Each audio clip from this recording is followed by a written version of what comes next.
ते परंतु ह्या सर्व समाजाच्या ज्या आहेत आमच्या लाडक्या बहिणी त्यांनी त्या सगळ्यांना जे आहे जवळ आणण्याचं आणि विजयी प्राप्त करण्यासाठी मेहनत जरूर घेतलेली आहे.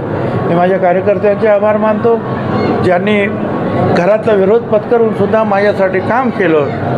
काही वेळा शारीरिक त्राससुद्धा त्यांना झालेला दिसतो आहे, परंतु तो सगळा सहन करून छगन भुजबळच्या पाठीमागे सगळे उभे राहिले आणि पुन्हा एकदा येवला लासलगावने दाखवून दिलं की ते सुद्धा जातीयवादाला थारा नाही.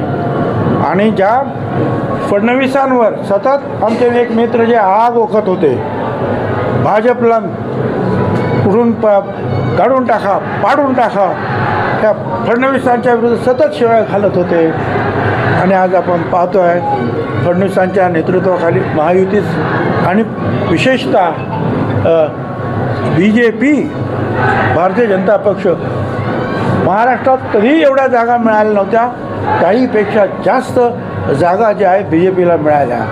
हे आमच्या त्या मित्रांनी जे आम्हाला विरोध करतात त्यांनी लक्षात ठेवावं की असा विरोध महाराष्ट्राची जनता चालू देत नाही. महाराष्ट्रातील सर्व बातम्यांचे विश्वासार्ह व्यासपीठ सकाळच्या सर्व सोशल मीडिया प्लॅटफॉर्मला लाईक, फॉलो आणि सबस्क्राईब करा. तसंच सर्व नोटिफिकेशनसाठी बेल आयकॉन प्रेस करायला विसरू नका.